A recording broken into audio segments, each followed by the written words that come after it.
Hey everybody, hope you guys are all healthy and safe. So this is a review of the Xiaomi Mi 10T Pro.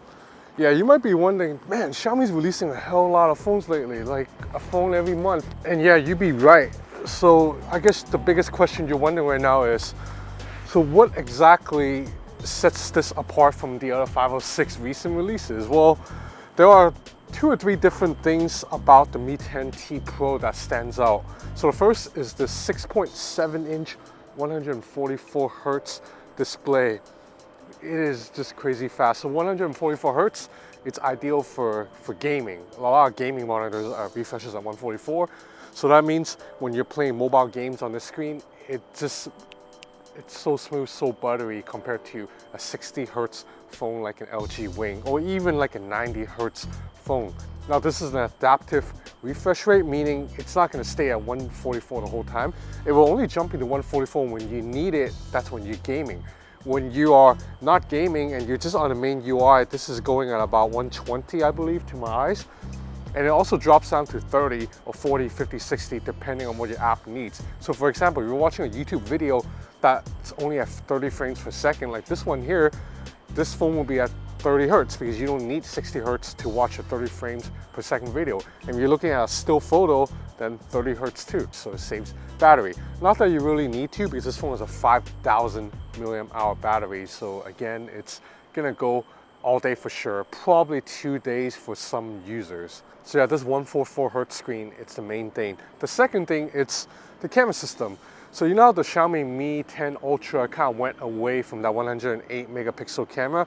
Well, Xiaomi's back with this 108 megapixel camera again, and it's been optimized so well, it's even better than the Samsung Galaxy Note 20 Ultra in my opinion. Shutter speed is fast, you don't really lose focus, you get a really nice shallow depth of field by default without going into portrait mode. I'll go into the cameras a little bit more later, but despite the fact that this phone is not selling at flagship prices, you still get a flagship chipset, Snapdragon 865. So really, these are the standout features of this phone. Now, once again, Xiaomi did not tell me the official pricing at the time of me shooting this video. By the time you're watching this, you will know how much this is.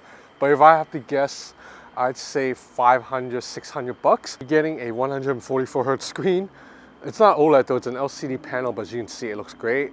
You're getting a really good main camera system. As for the other cameras, I'll talk a little bit about that later, but spoiler alert, they're not super amazing. And you're getting a 5,000 milliamp hour battery in this really thin packaging in a overall premium build. So yeah, Xiaomi's released a lot of phones this year, but they have all been really good. Xiaomi's basically figured out how to nail all the basics. And the good thing is you get these basics no matter which price tier you're buying, whether it's like the $1,000 Xiaomi Mi 10 Pro or the $800 Xiaomi Mi 10 Ultra. Yeah, it's funny that the Ultra is actually priced lower than the Pro, but that's because the Ultra is only sold in China, whereas the Pro is European pricing. And then, or this one, $500-600 Xiaomi Mi 10T Pro. So no matter which price points of Xiaomi devices you're choosing, you basically get all 4 of these kind of main pillars of what to me makes a good smartphone out. So the first is a almost bezel-less high refresh screen. You're getting this no matter which price point you're paying. You're getting a really good haptic engine, which is also in this phone. You notice it when you're typing or switching dials in some of the settings. You will feel this phone vibrate and rumble in ways that a lot of lesser phones do not. Number 3, stereo speakers. No survivors! So yeah, you're getting stereo speakers with this phone too. And number 4, premium build quality. You're not going to get any of that like plastic back stuff like you are with Samsung's Note 20, the standard one, or the S20 Fan Edition, or any of the other kind of weirdly built material. Instead, you're just getting glass and aluminum, and everything feels sturdy, all the buttons are clicky, and it feels very nice in the hand. So I really think Xiaomi's figured out hardware. All the releases this year, the bar has been set pretty high. But anyway, let's go back to the Mi 10T Pro. Just how good is this phone? Okay, so I tried to do the whole review while going on a bike ride yesterday night, but it started raining, so we're now on the second day. But before we continue the review, let's rewind a little bit and look at the unboxing, because Xiaomi sent over the really nice packaging. So you see this box has a couple of drawers. One of them has some pins in there, and the other has a tote bag. And then the final drawer has the Mi 10T Pro. Now the packaging of the Mi 10T Pro is very similar to the Mi 10 series. Not the Ultra, but the Mi 10 Pro and the standard Mi 10. It's a black box with a case in there and all the relevant accessories. Okay, so back to the review. So I've been using the Xiaomi Mi 10T Pro for about 7 days now. And my previous Xiaomi phone I was using is the Poco X3 NFC. And I can tell that this phone is noticeably a little bit faster when it comes to launching apps.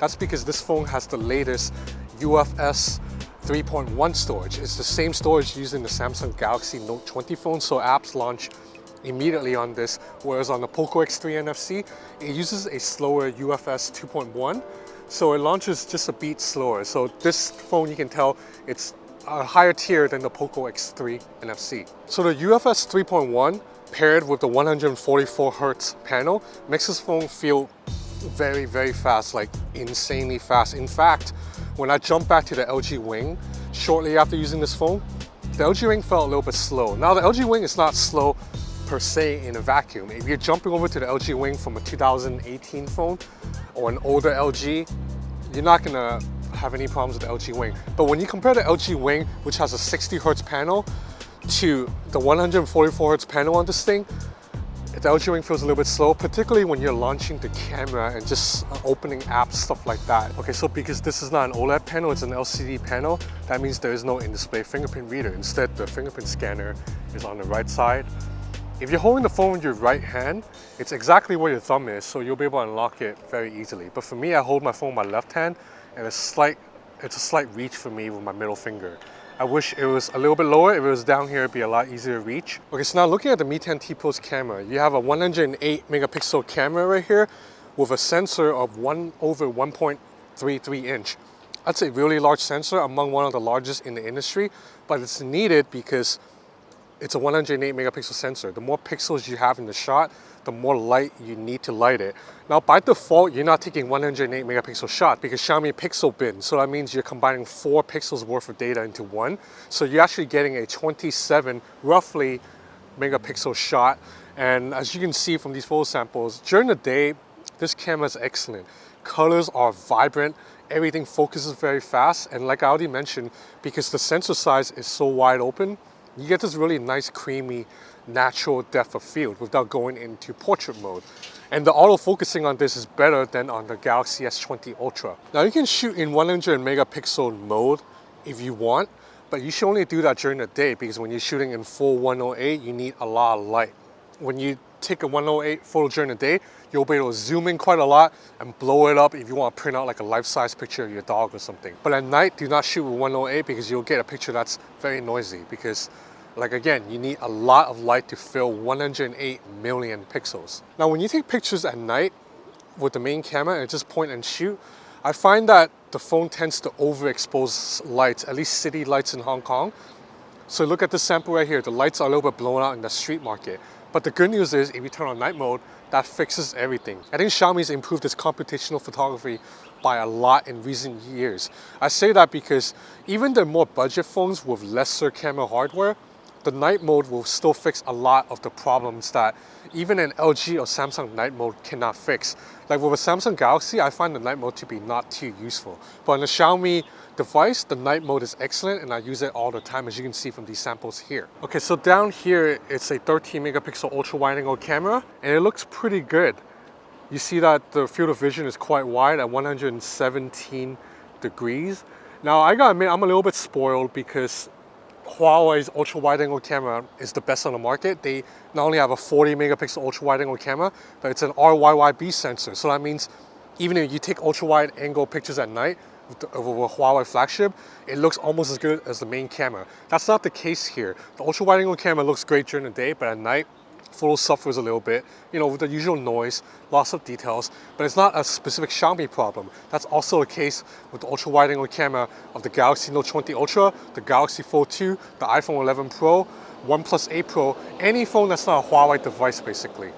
Now this third camera down here, it's a 5 megapixel macro lens and it gets the job done. As you can see here, I'm getting really close to this cat taking pictures of her fur, of her face, and it's still in focus. I mean, she's annoyed as hell with me. She's probably gonna scratch me any second now, but the macro lens works. So the camera interface is pretty easy to use. It's a swipe heavy interface. You swipe through the different modes. Now, if you go into more, you'll see different modes right here, including long exposure. This is brand new. So it'll allow you to take long exposure shots, like maybe light trail shots, without the need of a tripod. It's completely handheld, and the results are pretty good. I mean, it's not gonna match a real camera with a tripod, but it's pretty good considering it's coming out of a phone. Now, there's a 20 megapixel camera up here, and it gets the job done. As you can see from these photo samples, I think, you know, I've never been big on selfies, but I think for the most part, the selfie camera, it's pretty good. Okay, and here you can check out some video samples. So as you can see, stabilization is really good. Unfortunately, this is the same problem with a lot of Xiaomi phones too.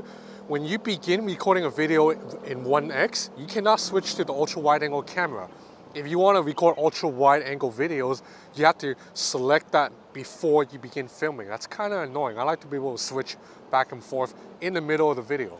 Okay, so battery life, as I said, is not going to be a problem. 5,000 milliamp hour battery. I've been finishing entire days with like 40-something% battery life left, and I'm a really heavy user. Now, this phone also has NFC, but it's missing wireless charging and IP water resistance. Now, if you ask me, would I give up wireless charging and official water resistance rating to save like 300 bucks? I would gladly take it. Like, if you tell me the Galaxy Fold 2, which costs $2,000, if I can buy this phone for $1,600 and instead I don't get wireless charging, I would take it. So I guess the big question you might be wondering is the Xiaomi Mi 10T Pro better than the Xiaomi Mi 10 Ultra? The answer is no. The Mi 10 Ultra has a much better zoom camera because there is no zoom camera on this.